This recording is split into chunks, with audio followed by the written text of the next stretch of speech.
Welcome to Me World, which is Raven's World. Today we are reading I Need My Monster. Just some things to say.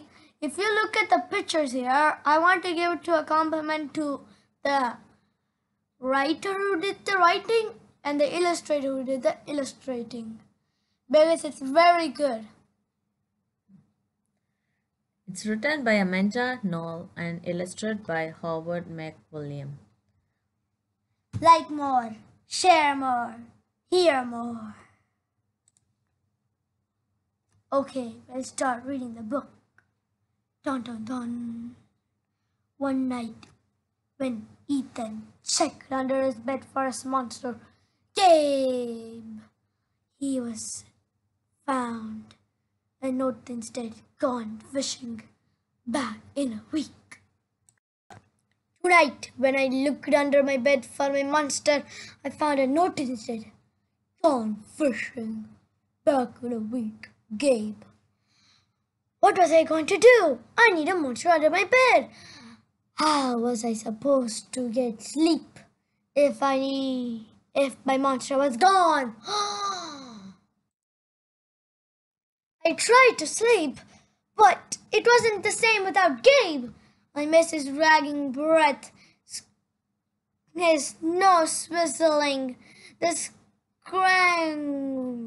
scrambling of his uncut claws. How would I ever get sleep without Gabe? Gabe's familiar. Familiar scary noises and a spooky green ooze. It was no use. Gabe would be gone for a week. I just had to have a monster. I climbed quietly out of my bed so that my parents wouldn't hear me. Grown-ups have some strange ideas about monsters under bed. I knocked on the floorboards, then scrambled back under my covers, waited nervously. Would a new monster appear? What would he be like? Would his snort be cheerful as Gabe's? When I heard some creaking around my bed, I knew the substitute monster had arrived. Good evening, said a low, pretty voice. My name is Herbert, and I will be your monster for this evening. Herbert, what kind of name is that for a monster? You don't sound scary at all. Have you ever seen a scared kid before? Well, no, but I have read all the best book about the topic. Do you have long teeth and scratchy claws? I asked.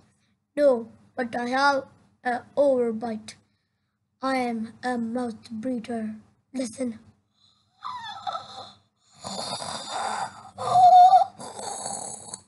Herbert's panting was kind of scary. Panting was kind of scary, but it wasn't enough for me. Like what? Listen, Herbert, I'm sorry. I just don't think that is going to work. There's nothing personal, but I really need a monster with claws. Picky, picky. Herbert complained. As you wish, I'll go. There was some more creaking. Then Herbert was gone! The next monster. Some scratching warned me that a second monster had appeared. Good evening. Good evening, He said in a high, silky voice. My name is Rob. I understand you need a monster with claws. If you would please lean over, I will hold out an arm for inspection. I crouched on the edge of my bed, hoping to find some horrible, shaggy arm with sharp, ragged claws. Nice. Nails. Instead, I was surprised to see some sleekly brushed fur with smooth, shiny claws. Excuse me? I don't want to be rude, I asked, but is that nail polish on your claws? Yes, it is. Ralph replied, I believe. Professional monsters should always be well grown. I could tell this wasn't going to work either. I'm sorry to disappoint you, Ralph, but I need a monster with scary claws like Gabe's, I thought. I heard some more scratching and I knew Ralph was gone. 1 minute later, a third voice from under the bed. Russ, check out these claws, kid. I grabbed my courage and peered over the edge. The claws were impressed. Jagged and dark. The razor sharp. So far, so good. I was a little nervous. Could you sneak out your tail? I whispered. Sure, don't be scared. I peeked my fingers over at the slimy tail slither on my foot on off my bed. That's when I noticed the bow. Are you a girl monster? Of course I am, she snapped. I am Cynthia. Do you have a problem with that? Yeah, I do. I admit it. I definitely need a boy monster. Boy monsters are for boys and girl monsters are for girls. Everybody knows that. Well, aren't you a picky one? She sniffed. And then she was gone. Was I too picky? No. I knew that all my monsters need to be well clawed, menacing. The whole point of having a monster, after all, is to keep you in bed, imagining all the scary stuff would happen if I get out. Then I heard shuffling noises, some slobbering. A fourth monster was under my bed. Hey, my name's Mac. One look at its claws. Mac was a big, fluffy boy monster. I shivered. Maybe this one would work out. Those are excellent claws. But do you have a long tail? I leaned over to see. My tail's stumpy. Mark slurped. But I do have an unusual long tongue. Why are you afraid why would I be afraid of a long tongue? I asked. Oh, I don't know, he said, trying to sound terrifying. You'll never know when I might lick you.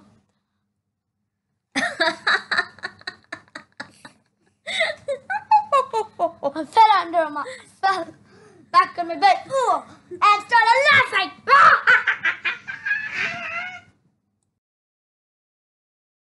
Well, if you not even gonna try to work with me, Mac whined. I held in my giggles. I really thought you should send me away, he warned. Kids who reject 5 months in one night. I don't not reject 5 monsters tonight, I interrupted. My regular monster went fishing. Fishing. Maybe left because it was too picky. Fine, I'm out of here. But I wouldn't expect another monster tonight if I were you. How was I ever gonna get to sleep without my monster?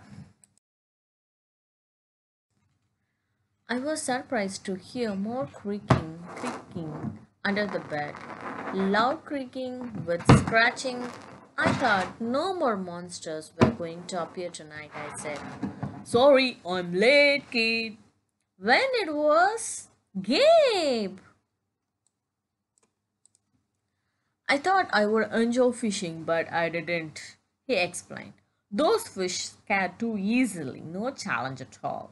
You, however, are challenging, my friend. You're almost too old to be afraid of monsters. You keep me on my toes. Oh, toes, a delicious snack. The bed squirmed as Gabe's stomach rumbled with hunger. Now, if you don't mind, I had like to start the evening with an ominous puddle of drool. I peeked over the edge of the bed. Green ooze spread soundlessly from underneath. Then the bed trembled as he unfurled his spiked tail. He was daring me to guess where he might pop up. I shivered. So you had some substitute monster tonight, Gabe said, sharpening his claws on my bedpost. Were you scared? The Gabe started tapping. I could tell he wanted to know if I still needed him. No other monster can scare me like you, I giggled, diving under my covers and pulling them up tight. Through the blanket, I heard Gabe's soft, comforting snorts. Ha! I know it. We are made for each other, he growled. When my blanket started to slip off, "Are you Gabe was ready to eat? Now, if you would please stick out your foot," he said. "I would nibble your pinky." I yanked my midget back up and scratched my feet so that Gabe wouldn't get them. "No toast tonight, but you could have this." I offered a pushing pillow off the bed. I couldn't even hear it hitting the floor. Gabe's back, the ooze is perfect, everything's back to normal. I shiver again. I fall asleep in no time. Thank you for watching till the end of the story. If you watched till the end, you deserve a clap. Hear more, like more, share more, which is the opposite of like more, share more, hear more. Thank you. Please subscribe. Bye.